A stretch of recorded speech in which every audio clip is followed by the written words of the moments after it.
Bahagialah orang yang terzolimi, yang dirugikan, yang merasa dirinya terzolimi, itu dosa-dosa dia pindah kepada orang yang suka memfitnah dirinya. Kemudian yang lebih mulianya, wa'afina aninnas, memaafkan kesan orang lain yang bisa merugikan dirinya, yang bisa terzolimi dirinya, tapi dia mampu menetralisir itu dengan kemampuan kesabarannya. Sehingga orang ini dimaafin. Kan sekarang mudah kena fitnah, korban dari badan media sosial. Ini kan hati-hati nih, orang ini gak bersalah karena korban dari media sosial, diakses tuh tanpa difilter. Dan pada akhirnya ada kedengkian, dihasutlah, padahal belum tentu orang itu seperti itu. Ini bisa bahaya. Apalagi merusak lingkungan yang ada di situ, apalagi merusak akses daripada fasilitas umum buat publik. Itu kan jadi kritikannya itu bukan membangun tapi merusak. Mohon maaf lahir batin, ini yang salah kaprah.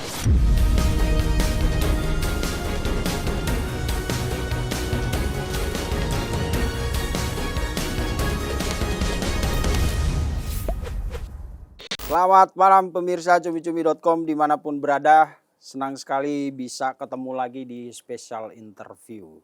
Dan hari ini pembicaraan kita agak spesial. Kalau sebelumnya kita kehadiran pengamat politik, pengacara, dan tokoh-tokoh lainnya. Hari ini studio kita kehadiran special one, Masya Allah, Ustadz Fatullah. Siap. Kalau nama panggungnya Usfat. Betul. Usfat itu singkatan dari Ustadz Fatullah. Saya perlu cerita tentang Ustadz ini. Saya ketemu beliau ini tahun 2000. Berapa tuh? 2019. Wow, Kurang lebih banget 2019. Ya. Betul. Kita masih lesehan bareng ya tadi. Iya benar. Di Blok S apa waktu itu?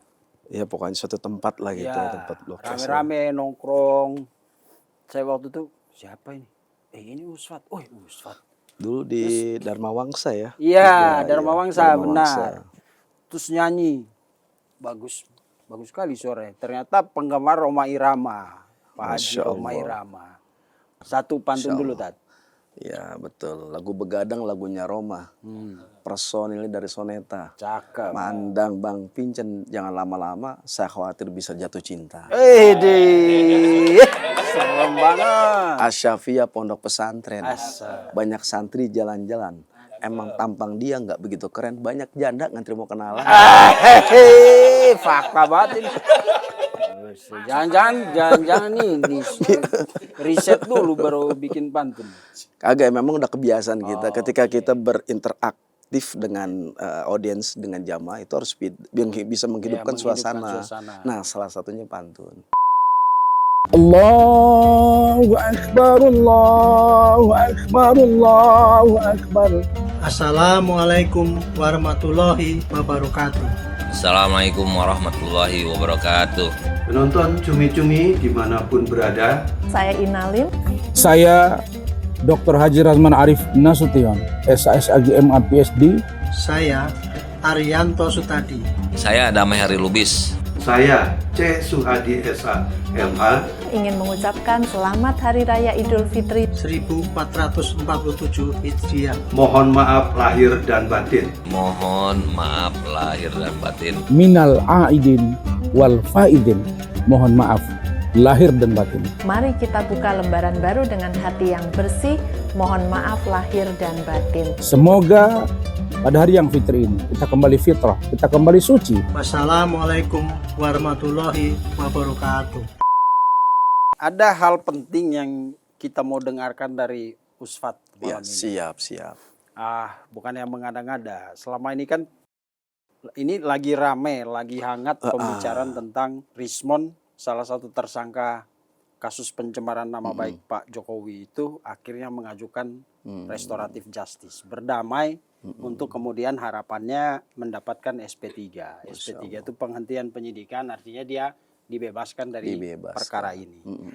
Saya sudah ngundang pakar hukum, pengacara, pengamat politik, sudah ya kan? Masya Allah. Saya ingin dengar bagaimana perspektif Islam tentang restoratif justice dalam hukum positif Iya, kita. artinya kan semua itu ketika orang yang terkena fitnah, orang yang teraniaya, orang yang terzolimi, dan orang yang merasa dirugikan.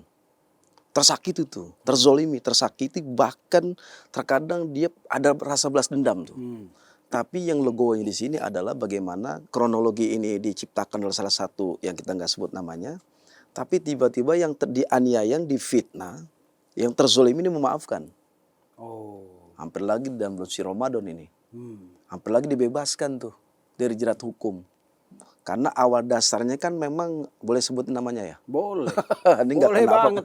Kita sebut terus di Wah, sini. Bang Rismon ini, Siapa yang? ya, Bang Rismon ini salah satu orang yang mungkin yang berapi-api mungkin ya, mohon maaf lahir batin. Iya. Nah, ketika sesuatu ada titik temu yang memang fakta dan realita, dan kita mengetahui bahwasanya mantan RI ini, Ya, mantan RI 1. mantan RI 1, nah kemudian nemu bukti nih yang fakta, keaslian daripada.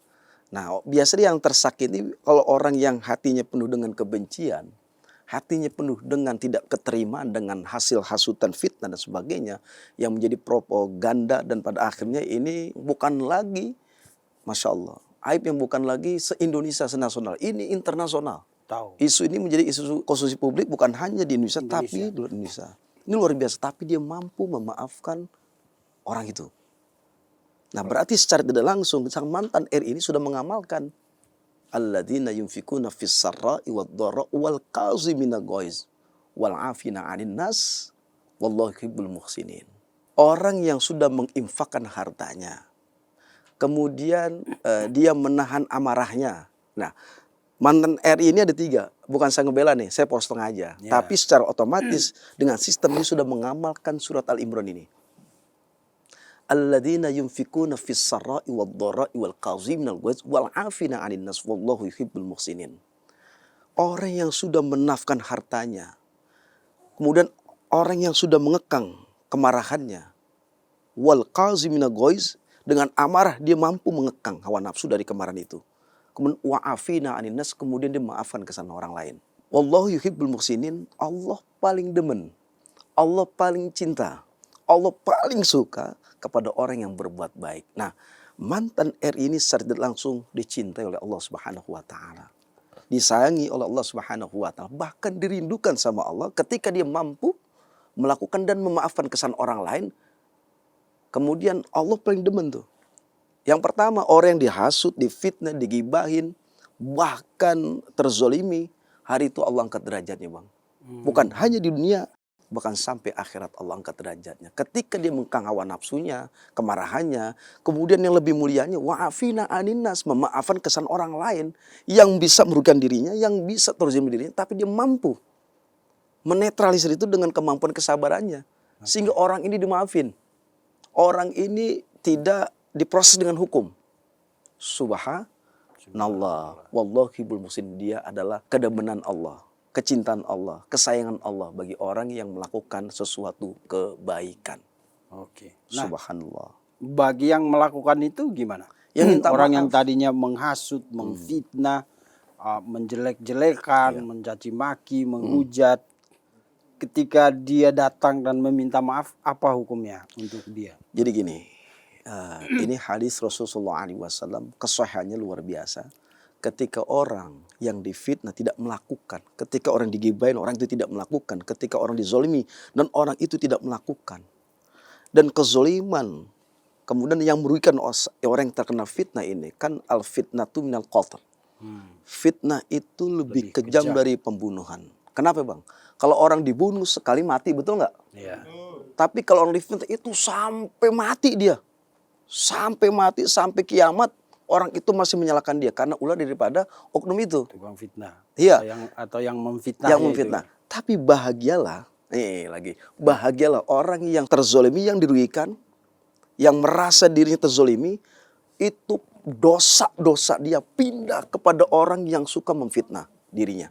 Nah, kemudian dari situ, Bang, dosa-dosa dia nih dipindahkan, kata Rasulullah, kepada orang yang memfitnah dirinya. Sedangkan yang si tukang fitnah, mohon maaf lahir batin, ini agama nih. Ya. Kemudian pahala dia yang dia cari siang dan malam, terik matahari untuk melakukan amal soleh, amal kebaikannya kata Rasul, Allah pindahkan kepada orang yang dianiayanya, Yang dia fitnah, yang difitnahnya. korban. Nah ini kisos.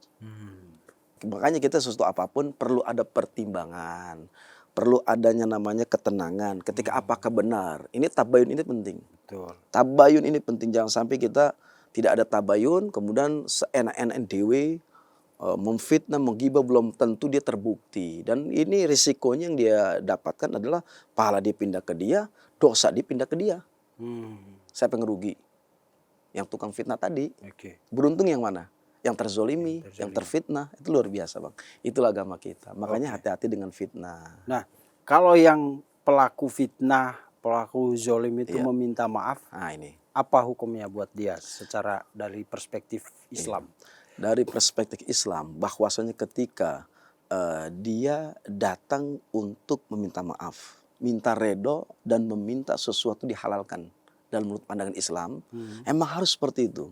Silaturrahim, mengakui kesalahannya, bahwa dia sudah merugikan, membuka aib yang belum tentu dia lakukan. Dan itu adalah harus dilakukan. Kalau di agama Islam, siapapun non agama Islam harus hendaknya datang silaturahim dan mengakui kesalahannya. Dan meminta kehalalan dan meminta maaf. Datang langsung kepada orangnya yang difitnah itu. Nah kalau tidak, ini hubungannya sampai akhirat. Hati-hati.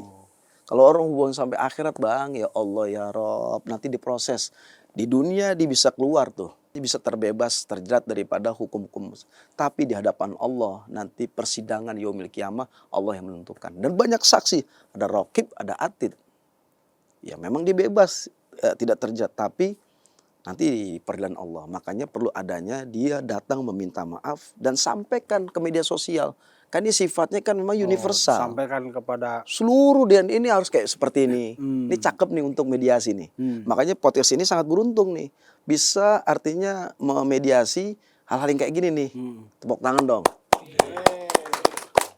Itu salah satu ketika dia merugikan orang yang difitnah, dia harus datang bang. Minta maaf. Kalau seandainya antarudhi bainahuma, keduanya saling ridho, menurut agama kita, agama Islam, maka terbebaslah dosa dia. Terbebaslah yang namanya kesalahan dia. Kenapa? Karena hatinya qalbun salim, hatinya selamat. Sudah memaafkan, sudah mengikhlaskan sesuatu yang bisa merugikan. Ini orang yang model kayak begini, ini kata Allah. Innallaha yuhibbul muhsinin. Allah paling demen, paling cinta, paling sayang kepada orang yang berbuat baik, yang mengikhlaskan, yang memaafkan. Ini luar biasa, susah. Ini orang ini adalah mempunyai level tertinggi. Saya belum bisa kayak dia tuh. Saya belum bisa kayak dia. Karena kita ini kan banyak hasut di hati. Nggak nerima, gue dirugiin loh. Gue udah dizolimi loh. Gue udah digini-gini. Wah bisa posisinya Bang Vincent. Saya deh di posisi kayak mantan RI ini. Pak Jokowi. Iya, seandainya saya, dia orang biasa lah gitu kan ke saya. Pasti proses hukum. Ini masalah sudah namanya udah aib yang memang diumbar-umbar. Iya, gitu. sampai dunia internasional tahu kok. Ini kan luar biasa sudah memaafkan kesalahan orang itu. Ini saya memberikan apresiasi kalau ada yang model orang yang begini, hamba yang begini, umat yang seperti ini udah levelnya udah mungkin di atas. Tinggi ya? Iya, tingkat tinggi. Oke. Dalam sejarah ada nggak kejadian-kejadian seperti ini? Misalnya hal-hal yang dialami oleh para pengikut Nabi dulu, Iya. bermusuhan, apa gontok-gontokan. Karena ini ngeri sekali sebenarnya kalau kita lihat di media sosial, media mainstream, di podcast-podcast ini kan di zaman Nabi ada nggak hal-hal seperti ini? Zaman Nabi pun sudah ada. Bagaimana Nabi diludahi Allah kaum kafir Quraisy. Setiap hari Nabi diludahin. Mau jalan dakwah diludahin. Itu ludahin langsung. Nabi tidak membalasnya. Langsung Nabi maafkan kesalahan dia. Kenapa? Dia tidak tahu bahwa yang diludahin itu adalah seorang Nabi yang memberikan syafaat kepada umatnya. Dan pada suatu ketika yang biasa, langganan yang meludahi Nabi bertanya, biasanya kalau saya lewat sini ada yang ngeludahin saya. Ya kan? Mana orangnya? Oh ternyata sakit. Aku pernah dengar cerita. Lanjut terus. Nabi tersenyum disampaikan kepada sahabat, mana wanita itu? Ya Rasulullah, dia lagi sakit. Hatinya Nabi kan bersih. Hari itu Nabi memaafkan. Langsung orang yang zalim kepada Nabi, yang setiap hari kerjanya meludahi Nabi, yang nggak terima kehadiran Nabi Muhammad SAW, didatengin tuh wanita tersebut. Dan wanita itu buta. Apakah buta dan riwayat, tapi suatu ketika Nabi melihat badannya panas. Udah pucet pasi, nggak ada yang ngasih makan, nggak ada yang tengokin, nggak ada yang jengukin. Orang yang memang tadi hidup bersama dia nih, kaum penghasut tadi, itu nggak ada yang nengokin bang. Meninggalkan dia semua, kecuali cuma seorang Nabi dengan akhlaknya datang langsung singgah menjambangi daripada orang yang ngezolimin Rasul tadi. Bahkan disuapin, diusap rambutnya. Kemudian, siapa engkau? Kok wangimu sama seperti aku ludah, sangat wangi. Nabi bersihin rambutnya, ya sisirin seperti biasa, disuapin. Setelah tahu bahwasanya yang mudah itu seorang, yang diludahi seorang Nabi, nangis hari itu. Kemudian masuk dah tuh syahadat asyhadu alla ilaha illallah wa asyhadu anna Muhammad Rasulullah. Masuk Islam bang. Kenapa? Akhlak Nabi, pemaaf, penyabar, penyayang, ikhlas. Nah kita kan pengen. Laqad kana lakum fi Rasulillah uswatun hasanah liman kana yarjullaha wal yawmal akhir wa dzakarallaha katsira. Sungguh telah ada pada Rasulullah SAW suri tauladan yang baik yang hendaknya kita sebagai umatnya harus mengikuti perilaku daripada Nabi besar Muhammad SAW. Nabi makan baca bismillah. Nah ketika Nabi dianiaya, Nabi tersenyum. Bahkan Nabi dilemparin kotoran tuh sampai ke mukanya, Nabi tersenyum. Nah coba kalau seandainya kita dilemparin kotoran, gimana Bang Vincent tuh? Datang sisir. Sret.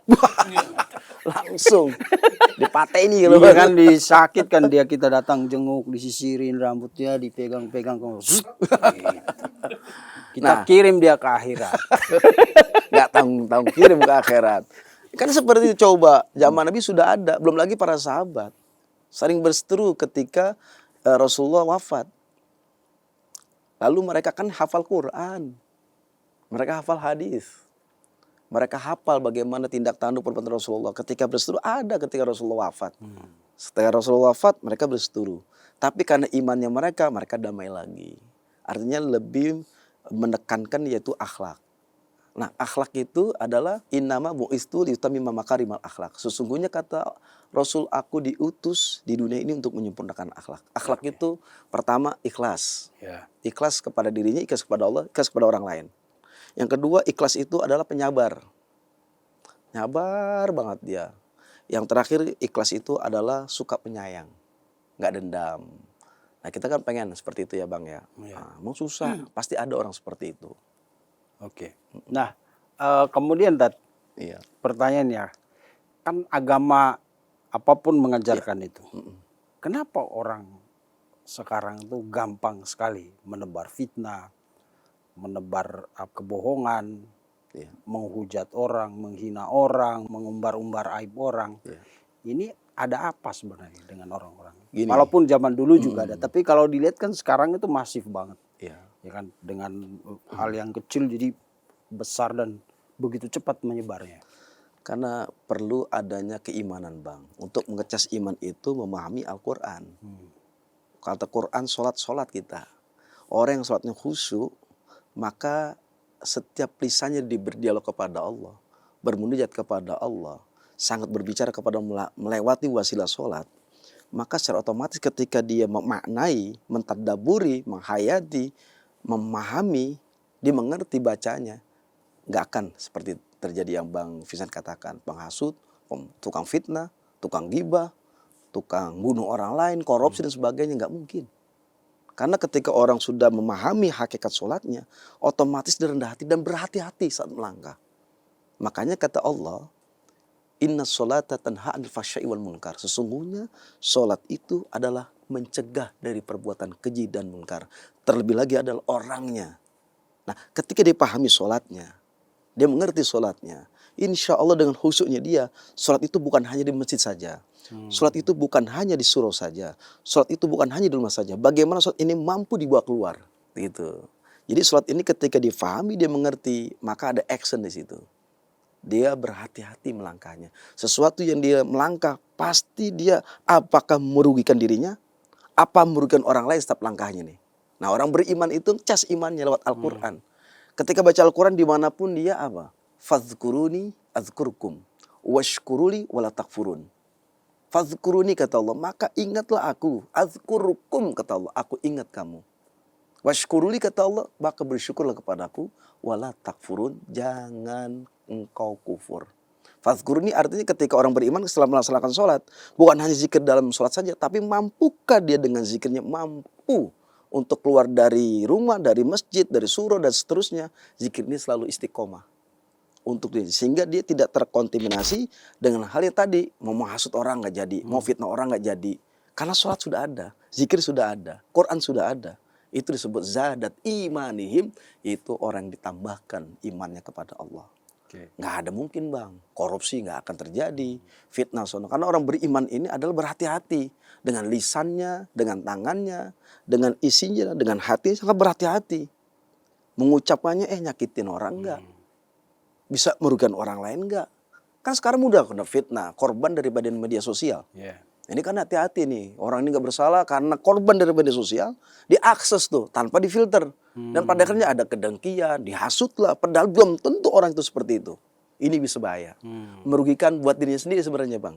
Pahalanya buat dia, dosa dipindah kemari ke dia. Na'udzubillah, summa na'udzubillah min dzalik. Nah itu cermin daripada orang yang beriman sangat berhati-hati menyikapi sesuatu masalah yang terjadi di media sosial maupun sekelilingnya. Dia mampu mengakses dengan imannya sehingga bisa menetralisir imannya, sehingga sabar, tawakal, ikhlas, pasrah, dan husnuzon kepada siapapun.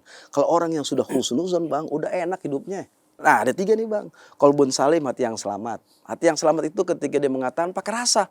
Orang bersahabat nih, kalau nggak pakai rasa, rasa itu penting. Rasa pengen cinta kepada orang itu, rasa sayang kepada sahabat-sahabatnya, betul nggak? Nah, kalau rasa ini sudah ada pada dirinya, maka dia berhati-hati tuh. Berkawan, bersahabat, berteman, maka dia hatinya itu lentera. Kenapa lentera hatinya? Karena ada mutiara di hatinya. Mutiara hatinya adalah rasa. Rasa di mana akhlak adanya bukan di luar bang. Akhlak adanya ada di hati. Kalau orang sholat, baca Quran, masih zikir, hatinya masih gedek sama orang lain, masih fitnah sama orang lain, berarti dia belum dipakai tuh sholatnya, dia belum dipakai Qurannya. Hanya kicauan burung saja. Tapi iman, hakikatnya iman adalah dia mampu menetralisir, mempunyai sikap sifat penyabar, penyayang, kemudian tawakal. Allah uji, dak. Kadang-kadang ujian itu tidak harus dengan musibah bang. Kadang ujian itu terkadang kita lihat media sosial nih, umpama di TikTok ada kabar-kabar nih. Nah tiba-tiba percaya tuh imannya bagaimana? Oh ini kok ada ini nih, orang ini gimana sih nih? Ini gimana urusan dia? Kenapa goblok amat? Goblokin tuh orang. Tolol amat nih orang, bukannya begini gini. Lu kan punya sikap. Nah ini korban media sosial nih. Kalau iman berbicara, oh mungkin orang ini begini. Ada pertimbangan dan adanya hati-hati. Gitu. Kayak saya kan diwawancara ini teman-teman. Ustadz bagaimana? Saya liatin dulu mulutnya bagaimana. Mulutnya bagaimana? Tempat saya bilang, saya nggak mau diatur, tapi saya poros tengah agamanya saja. Terkait fitnah yang merajalela sekarang, kecenderungan orang untuk menyebar kebohongan, fitnah, pencemaran nama baik. Kadang-kadang orang merasakan ini kebebasan berpendapat. Lalu muncullah dalam bentuk kritik-kritik itu, ya kan? Kritik sih wajar. Harus ada kritik supaya apapun itu, entah sistem, entah kelompok sosial atau keluarga dan lain-lain itu tetap berada di koridor yang benar. Gitu. Nah, dalam Islam ada nggak kategori kritik? Ini masih kritik nih. Nah kalau udah begini, ini namanya fitnah, ini namanya caci maki, ini namanya hujatan gitu. Ada gak Tat? Ada dong bang. Ketika seorang pemimpin melakukan sesuatu yang tidak sesuai pendapat daripada umatnya, rakyatnya, maka ada kewajiban kita. Kewajiban kita menegur. Iya harus tegur dong, maaf ini nggak baik nih. Karena ini bisa merugikan daripada rakyat. Justru kalau seandainya ini dijadikan buat rakyat, maka akan bisa menyengsarakan daripada rakyat bangsa Indonesia. Apakah kita diam saja? Islam menjawabnya, perlu ada kritikan. Tapi kritikan yang bervitamin. Kritik dalam bingkai Islamiyah. Islam itu seperti apa? Nah kritik yang bervitamin itu kepada orang supaya dia nggak sakit hati. Ada trik, ada caranya bagaimana yang keluar dari lisannya itu kritikan dia tidak menyakitkan. dengan cara akhlak. Nah, berakhlak ini penting. Nah, ketika ada sesuatu yang memang kebijakan-kebijakan ini yang bisa merugikan daripada negara kita, maka kewajiban kita mengkritik ini diwajibkan. Menasihat, makanya di Al-Quran ada bang. Wal asri. Innal insana lafi khusrin. Ilal ladzina amanu wa amilus solihat wa tawassaw bil haqq wa tawassaw bis sabr. Kita sesama muslim, sesama non-muslim, siapapun di dunia ini yang hidup di negara ini wajib untuk saling menasihati. Kalau orang sudah tidak ada saling menasihati, berarti orang itu nafsi-nafsi dan ego. Nah, makanya Allah centil tuh, wal asri, demi masa, demi waktu, demi bulan, demi minggu, demi tahun dan seterusnya. Innal insana lafi khusrin. Sesungguhnya manusia itu dalam keadaan rugi. Ilal ladzina amanu wa amilus solihat, kecuali orang yang beriman, yang melakukan action, aktivitas amal-amal soleh. Wa tawassaw bil haqqi wa tawassaw bis sabr. Saling menasehati satu sama lain dengan penuh kesabaran. Nah, tadi kan cakep tuh ayatnya. Saling menasehati dengan kesabaran. Nah, konteks ini penjelasan bahwa saling menasehati itu penting, cuma bedanya dengan kritikan. Tapi yang mau dikritik harus siap, ataupun orang yang mau kritik dia harus sabar. Saling menasehati karena rasa cinta. Nggak mungkin orang itu ketika ada kebijakan yang dilakukan tidak sesuai kebijakan itu. Nah, kritik boleh, tapi dengan etika, attitude. Etika itu penting bang. Etika itu sangat penting. Ketika mengkritik seorang dengan akhlak. Hampir lagi pakai demo, kritiknya pakai demo, salah itu.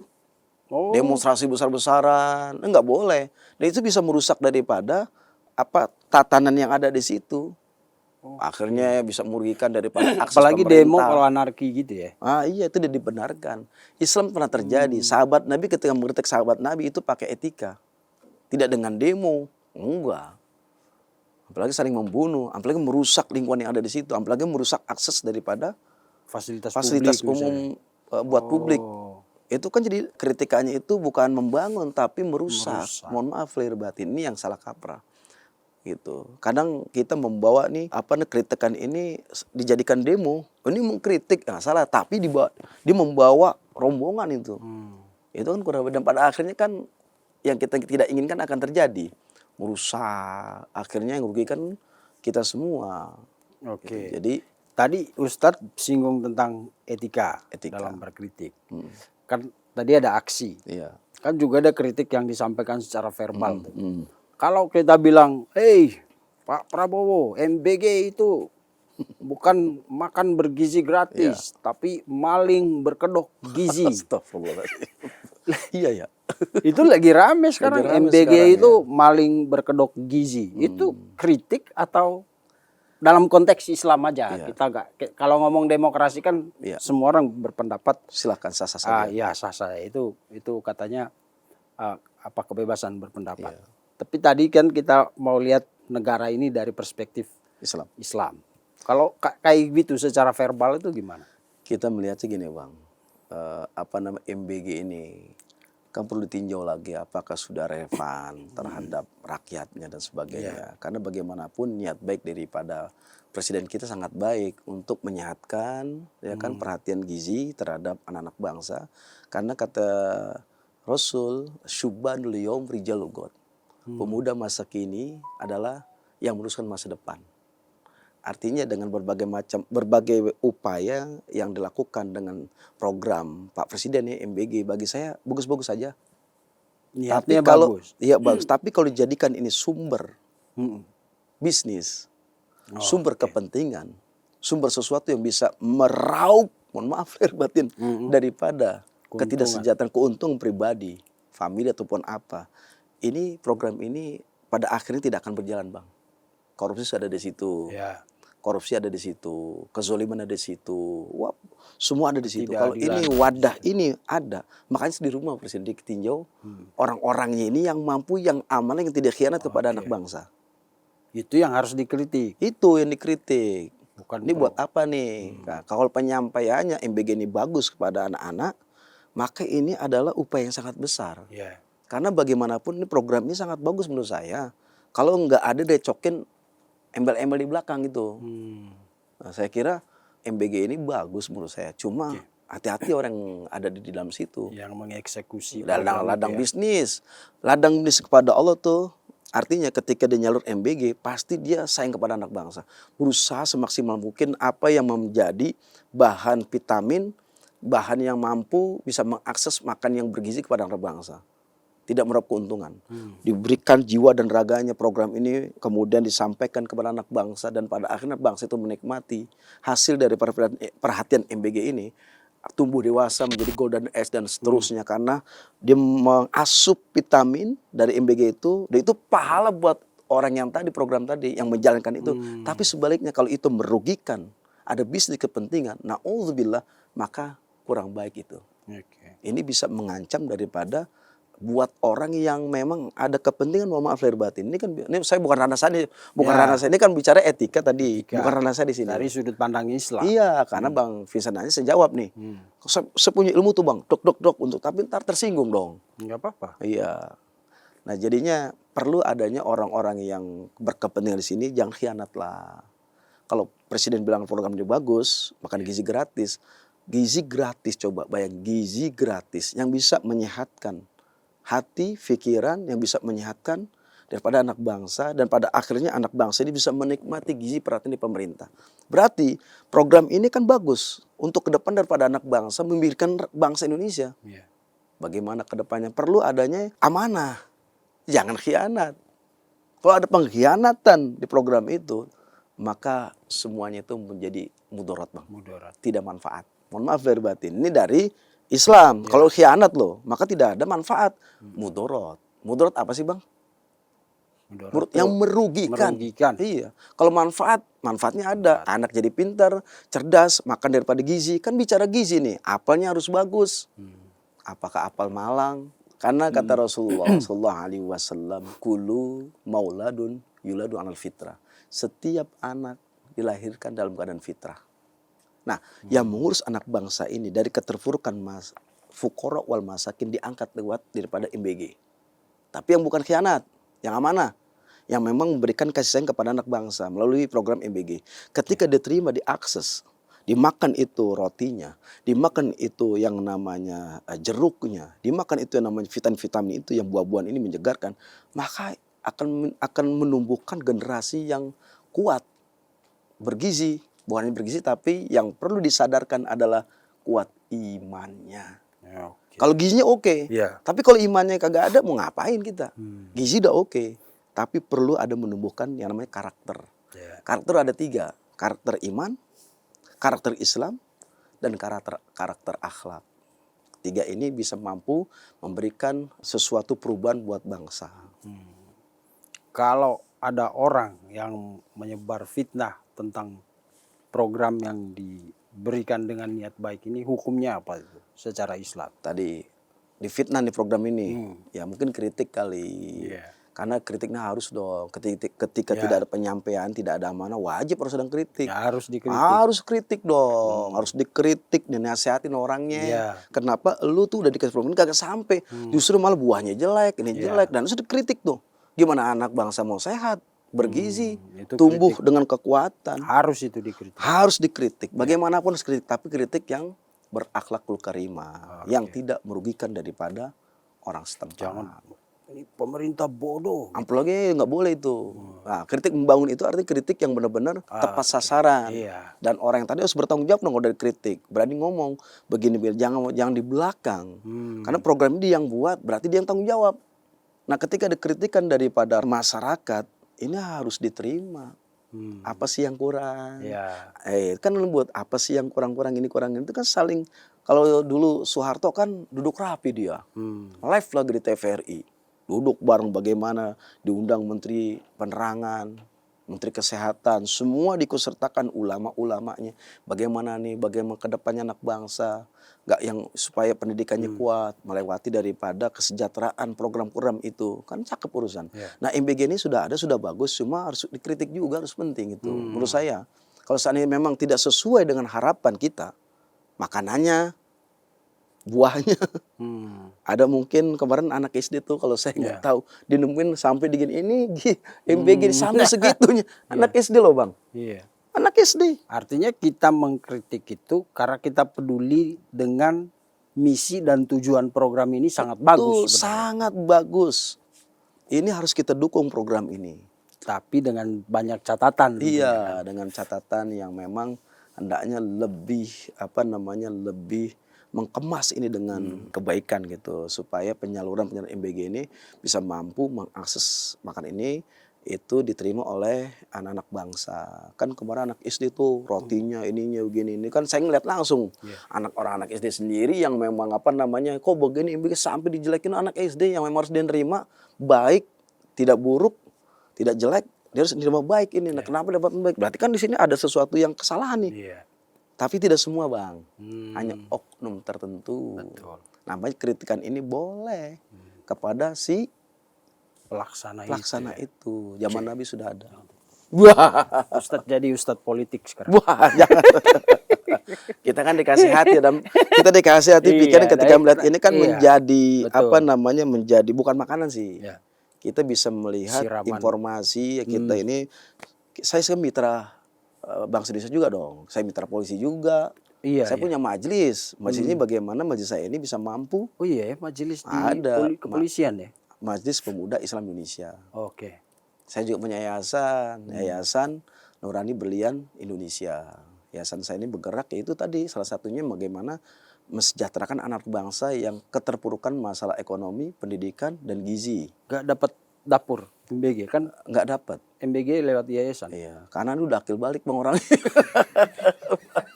Udah pada kumisan, udah pada jenggotan. Bukan sebagai penyelenggara dapur MBG. Iya, pengennya begitu. Cuma sampai saat ini belum ada. Mudah-mudahan lewati jalur podcast Ya, cumi-cumi ini. Pak Dadan Hindayana mudah-mudahan ini Pak Ustadz punya yayasan loh. Iya. Tapi nanti kalau Pak Ustadz tiba-tiba dapat nih, oke 2 titik.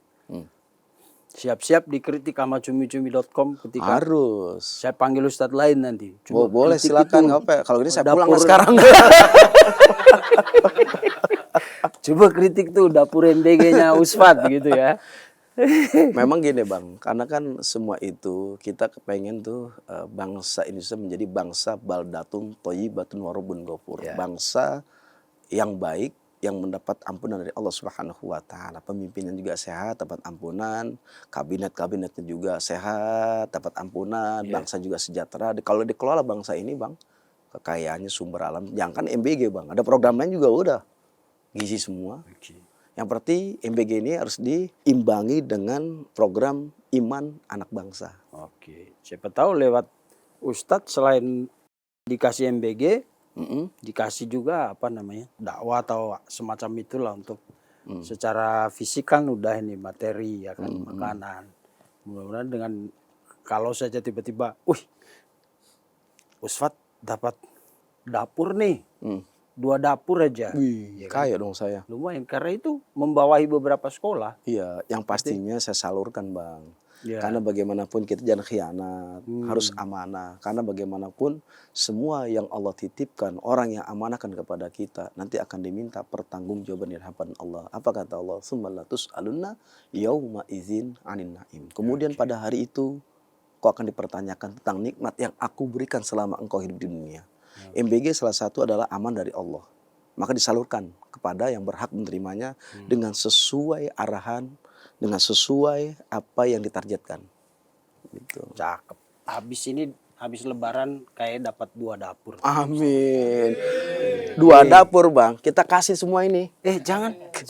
Jangan bagi. Ntar jatah anak-anak tuh jadi berkurang. Iya. Ini kan mereka bukan anak-anak, udah tua-tua mereka, Iya. nggak usah lah. Ya Allah, kesian banget. Bismillahirrahmanirrahim. Assalamualaikum warahmatullahi wabarakatuh. Assalamualaikum warahmatullahi wabarakatuh. Saya Joli Payumara. Saya Teddy Gusnaidi. Aku Nafasya. Halo semuanya, perkenalkan aku Rania. Saya Elida Niti. Saya Ustadz Fatullah Egy Sujal. Saya ingin mengucapkan Selamat Hari Raya Idul Fitri 1947 Hijriah. selamat Hari Raya Idul Fitri. Minal aidin wal faidin. Mohon maaf lahir dan batin. Selamat Hari Raya Idul Fitri. Mohon maaf lahir dan batin. Mari kita buka lembaran baru dengan hati yang bersih. Insya Allah kita sampai kepada takdirnya husnul khotimah. Semoga menjadi pribadi yang fitrah. Assalamualaikum warahmatullahi wabarakatuh. Ya udah, makasih Ustadz. Siap. Saya minta Ustadz ngasih closing statement atau pandangan Ustadz melihat tadi dari peristiwa RJ-nya Rismon, bagaimana Islam memposisikan itu, terus ini kan soal pencemaran nama baik nih kasusnya kan, terus menjamurnya fitnah sekarang di sosial media, lalu menyasar ke soal MBG. Apa yang Ustadz ingin sampaikan ke pemirsa kita? Baik Bang Vincent, pertama saya hormat kepada Bang Rismon. Saya hormat, saya cinta, saya kagum kepada beliau. Bahkan saya mengikuti perkembangan beliau baru-baru ini, akhir ini, dari awal. Begitu mempunyai hati yang baik, mengakui kesalahan, diminta maaf. Cakep gak Bang? Cakep. Masya Allah. Orang yang seperti ini mudah-mudahan diberikan kesehatan, panjang umur, berkah rezekinya, dan mampu melunakkan hatinya daripada sesuatu yang tidak. Tapi subhanallah, mudah-mudahan beliau sehat panjang umur. Artinya mohon maaf lahir batin, pemirsa, cumi-cumi diberikan Allah Subhanahu wa taala. Artinya ketika akses berita itu datang, maka kita harus tabayun. Lebih berhati-hati yang menerima sesuatu yang belum jelas. Ya kita harus filter, karena kalau nggak disaring bahaya. Ini menjadi fitnah, hasutan, dan menjadi konsumsi publik, hampir lagi sesuatu yang bisa merugikan, mematikan karakter kita daripada orang tersebut. Yang terakhir adalah dengan iman, kita bisa mengakses dan memfilter dengan iman kita. Oleh karena iman itu penting ketika ada sesuatu yang memang datang informasi ini, iman itu berbicara untuk mentelaah lebih hati-hati, untuk mentelaah lebih daripada memahami kejadian kronologi. Jangan sampai kita ini korban daripada yang belum tahu pastinya. Yang terakhir, kritikan penting dengan etika, dengan berakhlak, dengan sabar. Sampaikan kalau kritikan itu bagus, bisa membangun, dan bisa sesuatu yang bernilai manfaat. Kritikan itu harus ada kepada siapapun. Ketika ada kemungkaran, kezoliman, tidak sesuai dengan harapan bangsa, merugikan daripada bangsa, maka Anda harus mengkritik dengan akhlakul karimah. Dan yang terakhir Bang, semua itu nanti akan diminta pertanggungjawaban di hadapan Allah. Orang yang beriman mampu berhati-hati dalam melangkah menyikapi suatu persoalan. Maka dia nanti akan kembali kepada Allah, tidak membawa dosa-dosa yang dipinggulnya. Banyakin istighfar, banyakin zikir, banyakin baca Quran, salat yang khusyuk. Kita minta ampun kepada Allah, mudah-mudahan Allah berikan hidayah kepada kita. Oke, terima kasih Ustadz. Pemirsa, itulah obrolan kita dengan Ustadz Fatullah. Semoga membuat hati kita semakin terbuka, terutama menyongsong Hari Raya Idul Fitri yang sebentar lagi akan kita rayakan. Terima kasih Ustadz. Sama-sama. Pemirsa, sampai jumpa di episode selanjutnya. Pasti kita pengen tekan ekspresi. Mengedepankan estetika. Kan dokter sampaikan. Jelas tadi mendengarkan.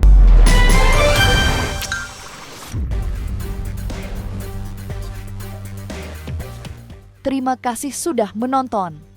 Jangan lupa like, komen, share, dan subscribe video cumi-cumi.com.